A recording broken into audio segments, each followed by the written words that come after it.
o código que roda o sistema financeiro global, os algoritmos de recomendação, as infraestruturas em nuvem inteiras, tudo isso não foi inventado no Vale do Silício. A fundação real de tudo isso foi ditada por matemáticos armados apenas com papel e lápis. Com certeza, décadas antes do primeiro computador eletrônico sequer ser ligado, né? Exatamente. E boas-vindas a mais uma análise profunda do Braincast. A missão de hoje é revelar a matemática invisível por trás do desenvolvimento de software. Porque a ideia comum é que a matemática pura, sabe, cheia de símbolos complexos e letras gregas, fica restrita lá ao mundo acadêmico. Mas a realidade é bem diferente. A teoria dos conjuntos é invocada todos os dias, em cada consulta de banco de dados, em cada linha de código compilada por quem desenvolve sistemas comerciais. E o mais intrigante é que, muitas vezes, quem escreve esse código nem percebe a engrenagem teórica que acabou de acionar. Fica invisível mesmo. Sim, é uma desconexão bem curiosa que acontece na nossa indústria. Quem desenvolve software geralmente foca na sintaxe, nos frameworks da moda, na entrega da funcionalidade rápida. Sim, no ticket do Gira, né? Isso, no prazo da sprint. Mas por baixo de qualquer ferramenta moderna, existe uma camada de abstração implacável. E ela é baseada na teoria ingênua dos conjuntos, na álgebra relacional e na teoria das categorias. É uma base sólida. Muito sólida.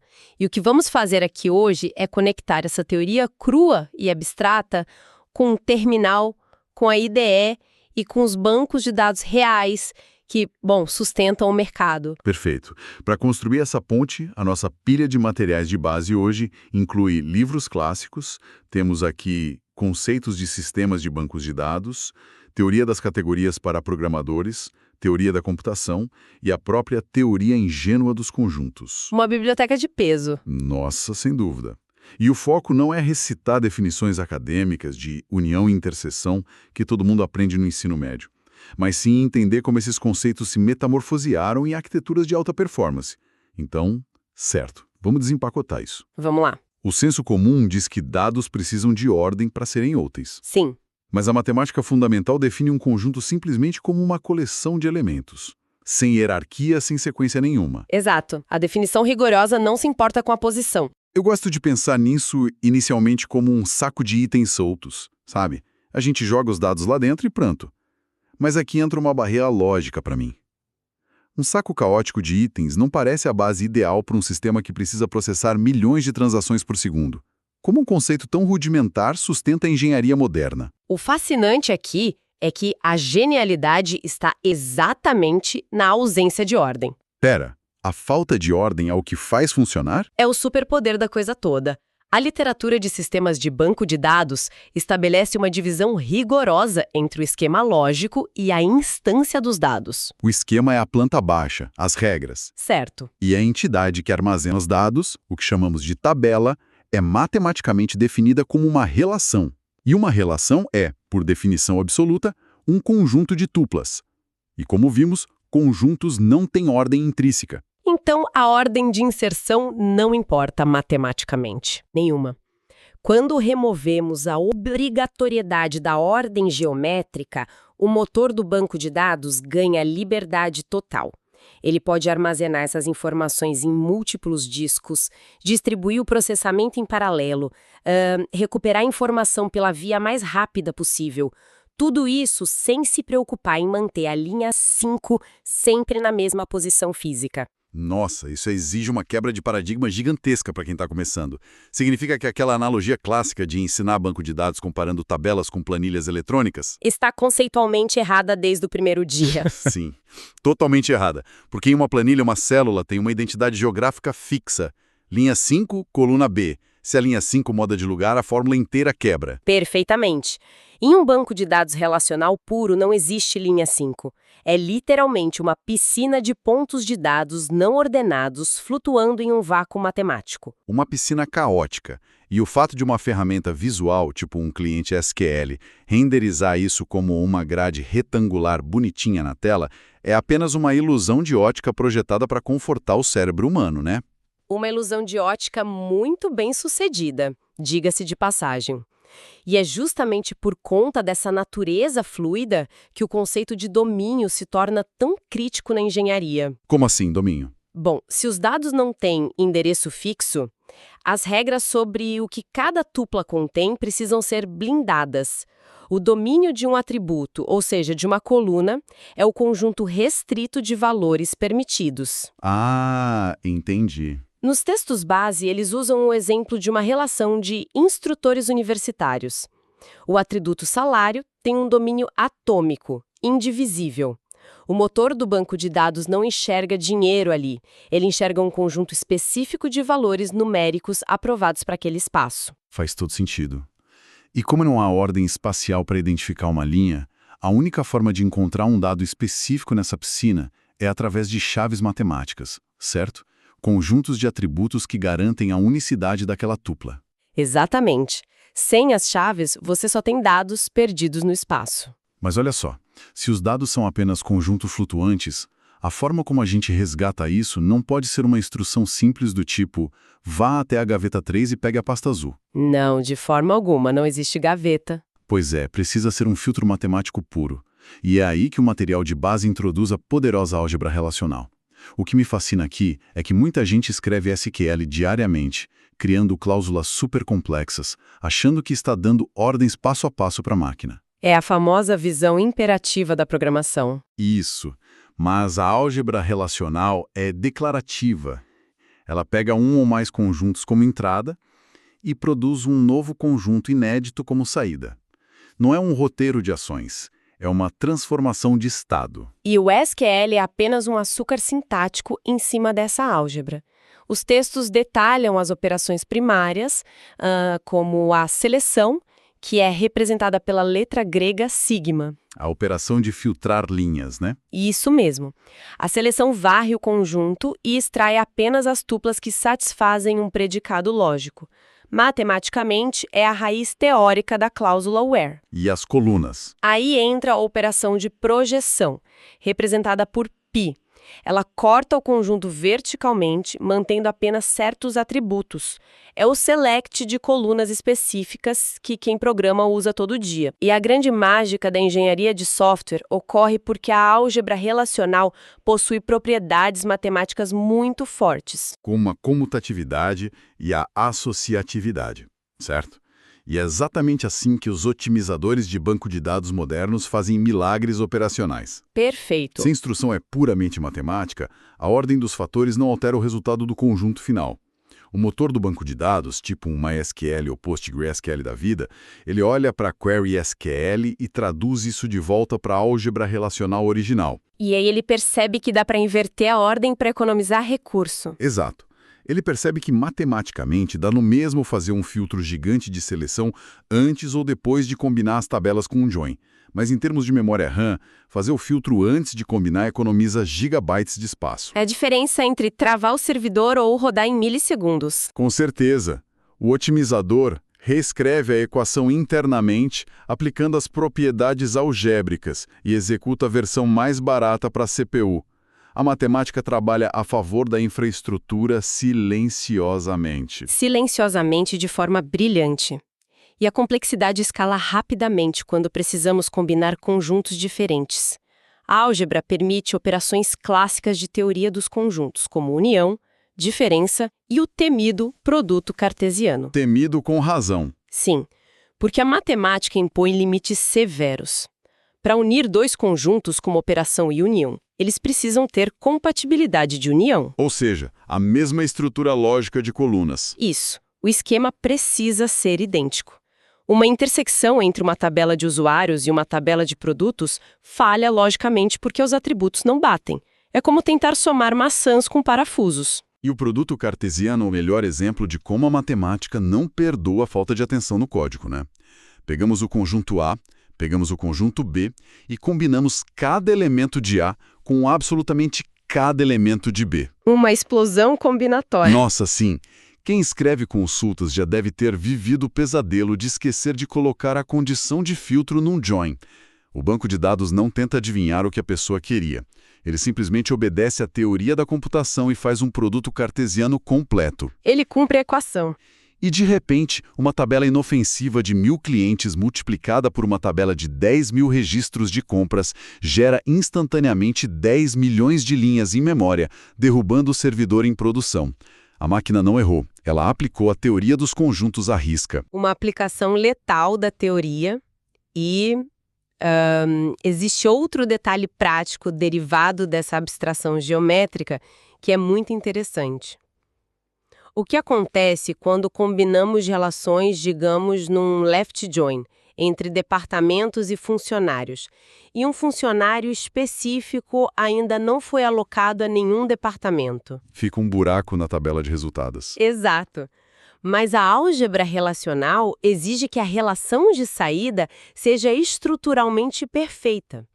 Não pode haver um buraco no conjunto resultante. O material base mostra que os teóricos criaram um preenchimento lógico para esse vazio. Nos textos acadêmicos, isso é denotado pela letra ômega minúscula. Representando a ausência de um valor conhecido. Isso! Que é o nosso infame null.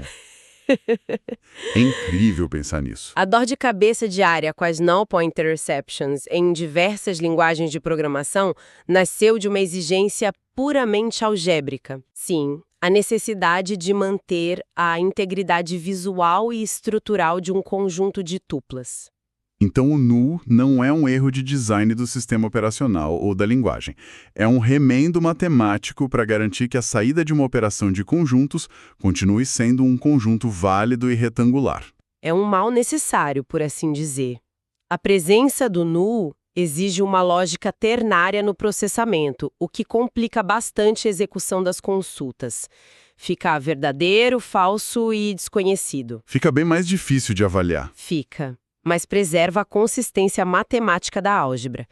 E olha, até agora exploramos como a teoria molda a persistência e a busca de dados. Mas a influência da matemática é ainda mais profunda quando subimos uma camada e olhamos para as próprias linguagens de programação, onde a lógica de negócios é esculpida. Isso nos leva diretamente para o livro Teoria das Categorias para Programadores. Quando mudamos da perspectiva do banco de dados para a memória da aplicação, esbarramos de frente no sistema de tipos. A tipagem estática. Isso. Quando alguém digita no teclado a declaração de uma variável, definindo que ela será um boolean ou um string, a intuição imediata é pensar na alocação de bytes na memória RAM. Quantos bits eu estou reservando? Certo. É um modelo mental clássico da engenharia. Mas a teoria das categorias nos força a olhar de outro ângulo. Sistemas de tipos são literalmente a aplicação da teoria dos conjuntos dentro do compilador. Um tipo é simplesmente um conjunto de valores permitidos. E mudar a visão de espaço de memória para conjunto matemático altera completamente a forma como arquitetamos software. O tipo booleano não é apenas um bit isolado. Ele é um conjunto rigorosamente finito, contendo apenas dois elementos, verdadeiro e falso. E o tipo caractere é o conjunto finito de glifos mapeados lá no padrão Unicode. Exatamente. E quando declaramos tipos numéricos, esbarramos nas limitações físicas da máquina versus o infinito matemático. O texto base aponta uma diferença vital sobre isso. O tipo int em linguagens como C++ é um conjunto finito. Ele é rigidamente delimitado pela arquitetura de 32 ou 64 bits do processador. Tem um teto e um piso. Tem. Mas o tipo integer, com letra maiúscula, em Haskell, por exemplo, é projetado para operar com precisão arbitrária. Ele se comporta, na prática, como o conjunto infinito dos números inteiros da matemática pura. O compilador abstrai o limite do hardware. E aqui é onde a coisa fica realmente interessante. Porque a teoria permite esticar o conceito até o limite do absurdo. Se tipos são conjuntos, a lógica dita que devem existir tipos correspondentes a conjuntos bizarros e extremos. Como os extremos da teoria dos conjuntos? Sim. O material cita a linguagem Haskell, de novo, que possui um tipo explicitamente chamado de void. E há um alerta crucial nos textos. O void do Haskell não tem nada a ver com o void com V minúsculo do C++ ou do Java. É uma confusão super comum. Muito comum. O void tradicional do C++ é, matematicamente falando, um conjunto contendo um único elemento. Uma unidade singular, que frequentemente retorna nada de útil, mas existe e habita a memória da máquina. É o tipo Unity em outras linguagens. Isso, ele tem um habitante. Mas o void do Haskell, com V maiúsculo, é o equivalente exato do conjunto vazio da matemática. O conjunto que não possui nenhum elemento, o zero absoluto da cardinalidade. E a implicação de ter um tipo de dado que representa o conjunto vazio em uma linguagem de programação é muito profunda. Pensemos no impacto disso no design de uma arquitetura de aplicação. Muda tudo. Sim. Se construirmos uma função e definirmos que ela exige obrigatoriamente como parâmetro de entrada um dado do tipo void, estamos criando uma armadilha matemática impossível de ser ativada. Porque para chamar essa função em qualquer lugar do código, obrigatoriamente se precisaria fornecer um valor pertencente ao conjunto void. E não existe o valor lá. Exato. Como o conjunto é vazio por definição, não há nenhum valor no universo inteiro que satisfaça essa condição. É uma função logicamente inexecutável. E isso não é uma falha de design, é uma ferramenta incrivelmente poderosa para quem desenvolve. É um escudo. Sim, um escudo matemático. Alguém desenvolvendo uma biblioteca complexa pode usar o tipo void para dar uma garantia em tempo de compilação de que um determinado caminho do código nunca, sob nenhuma circunstância, será alcançado. A máquina se recusa a compilar se houver a menor chance desse caminho ser tocado. E a matemática prova a ausência de bugs de execução naquele trecho específico antes mesmo do código rodar. Não é preciso escrever testes unitários intermináveis para verificar se aquela função será chamada por engano. O próprio tecido lógico do compilador impede que isso aconteça fisicamente.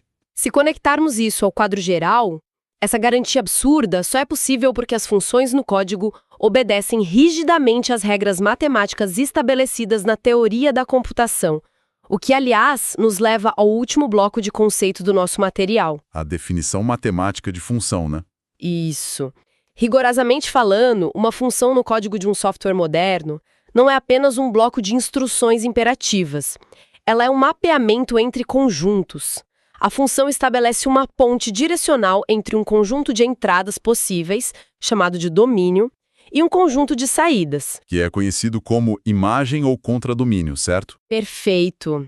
A regra de ouro, que é muito bem explicada nos textos, é que o mapeamento funcional atribui um e apenas um valor de saída para cada elemento válido da entrada. O exemplo clássico usado no material é a função de valor absoluto, o famoso ABS, presente em quase toda a linguagem. Isso, a função de módulo. O domínio abrange os números inteiros. Quando alimentamos a função com o número -2, ela mapeia isso direitinho para a saída 2. Se alimentamos com o número positivo 2, ela também mapeia para a mesmíssima saída 2. E isso destrói aquela intuição ingênua de que funções precisam ser conexões um para um exclusivas. Verdade. Múltiplos elementos no domínio original podem apontar para o mesmíssimo ponto de destino na imagem da função. E tudo bem, a matemática permite isso. Permite e é fundamental. Mas e as operações que exigem múltiplos parâmetros? Como fica a regra de uma entrada para uma saída? Pensemos na função mais básica de todas, a adição, o método add. Essa é uma ótima pergunta. Se eu passo 2 números, eu estou quebrando a regra da entrada única? Aí é que está o truque lógico. Ela não viola a regra de uma entrada para uma saída. Na verdade, a entrada de uma função de adição não são 2 números separados voando no espaço. A entrada é um par ordenado único. Entendi. É tratado como um pacote só. Exato. O material explica que isso é, novamente, um produto cartesiano dos conjuntos numéricos, gerando um novo conjunto de pares, tipo coordenadas. A função mapeia esse par coordenado singular para um único número no contradomínio, que representa a soma. É uma consistência matemática muito elegante. É poético, quase. É uma poesia lógica que permeia desde a operação mais elementar lá nos registradores da CPU até abstrações de alto nível no back-end. E essa visão de mapeamento lógico é a alma absoluta do que conhecemos hoje como manipulação de coleções em linguagens modernas. A programação funcional. Isso. Funções famosas como map, filter e reduce não são invenções marqueteiras de desenvolvedores de JavaScript, Python ou Swift. Elas são operações puras, extraídas da teoria dos conjuntos. Direto dos anos 50 para os servidores web de hoje. Sem tirar nem pôr. Quando alguém aplica um filter em uma lista gigante de objetos JSON recebidos de uma API REST, o que está acontecendo ali? A pessoa está literalmente criando um subconjunto matemático baseado em um predicado booleano. E quando se roda um map, Se está aplicando uma função matemática que mapeia todo o domínio de entrada para gerar uma imagem completa de saída. sim, e gerando essa saída com a mesma cardinalidade, a mesma quantidade exata de elementos originais. E o reduce pega um conjunto inteiro de itens e o condensa, achatando tudo em um valor singular, através de regras combinatórias rígidas. O jargão moderno do dia a dia da programação é apenas a teoria da computação disfarçada com nomes comerciais mais amigáveis. E os maiores incidentes e gargalos de performance ocorrem justamente quando essa base teórica é ignorada por quem está implementando o código. Sistemas que duplicam dados silenciosamente em relatórios contábeis, por exemplo, quase sempre estão sofrendo de junções que não respeitam a unicidade dos subconjuntos. Os famosos relatórios que somam os valores duas vezes porque o join multiplicou as linhas. Clássico. E filtros que estouram a memória RAM do servidor em nuvem acontecem porque operações que geram conjuntos imensos são executadas antes de reduções drásticas. Reduções que poderiam e deveriam ser aplicadas logo na primeira seleção lá no banco de dados. A pessoa traz 1 milhão de registros para a memória do Node.js só para filtrar 10 no final. Exato, um desperdício enorme. A teoria ensina que a ordem de execução da álgebra dita o custo computacional. Mas se quem desenvolve não compreende que as tabelas são conjuntos sendo manipulados por operadores matemáticos implacáveis, otimizar um sistema vira um exercício muito frustrante de tentativa e erro. E tentativa e erro custa caríssimo nas faturas de servidores em nuvem, né? Nossa audiência sabe bem disso. Bom, fizemos uma viagem bem densa hoje. Começamos destruindo de vez a ideia de que bancos de dados são apenas planilhas gigantes de Excel. Enterramos essa analogia. Grilando que eles são conjuntos de dados não ordenados manipulados por uma álgebra relacional altamente eficiente. Essa álgebra usa propriedades da matemática para reescrever e baradear nossas consultas SQL antes mesmo do disco ser lido. Uma otimização invisível. Depois, nós subimos para a camada de aplicação, quebrando a noção de variáveis como meros espaços vazios de memória. Vimos que sistemas de tipos são limites de conjuntos que provam a correção lógica do nosso código no compilador. E, finalmente, vimos que cada rotina e método que mapeamos nada mais é do que o transporte estruturado de dados de um domínio de entrada para uma imagem de saída. Isso levanta uma questão importante. O mais crucial de toda essa teoria não é memorizar as nomenclaturas acadêmicas ou desenhar símbolos gregos no quadro branco. O valor real para quem nos ouve é a mudança do modelo mental. Enxergar a matriz do código. Antes da matemática fundamental, escreve arquiteturas muito mais defensivas e cria manipulações de dados muito mais performáticas. Quando se entende de verdade que o compilador e o motor do banco de dados respiram teoria dos conjuntos, as soluções passam a ser desenhadas, fluindo a favor das leis da máquina. Aproveitando as garantias matemáticas em vez de remar contra a maré. Isso mesmo. A complexidade do desenvolvimento se torna infinitamente mais gerenciável quando ela está ancorada em axiomas inquebráveis. Então, o que tudo isso significa para a rotina diária de quem passa horas na frente de uma IDE? Significa que a teoria, que parece a mais abstrata e distante, é, ironicamente, a ferramenta mais pragmática do arsenal. A matemática simplifica a complexidade, reduzindo sistemas globais incrivelmente caóticos a regras elegantes de interseção e mapeamento. Reduz o caos à lógica pura. E para encerrar este mergulho profundo do Braincast, nós deixamos uma provocação para nossa audiência refletir. Se os tipos nas linguagens que utilizamos hoje são verdadeiramente conjuntos matemáticos, e as funções que escrevemos são mapeamentos lógicos estritos entre eles, seria possível construir um ecossistema de software inteiro tão perfeitamente modelado sobre a matemática de conjuntos que ele não precisaria de baterias de testes infinitas, mas sim de uma prova matemática formal que garantisse 0 bugs lógicos de ponta a ponta antes de qualquer compilação. É um limite fascinante que a engenharia de linguagens ainda está tentando cruzar. Sem dúvida. Agradecemos a quem nos acompanha em mais esta jornada analítica. Não é preciso ver a matemática brilhando na tela do computador, mas o código sempre dependerá dela. Até a próxima!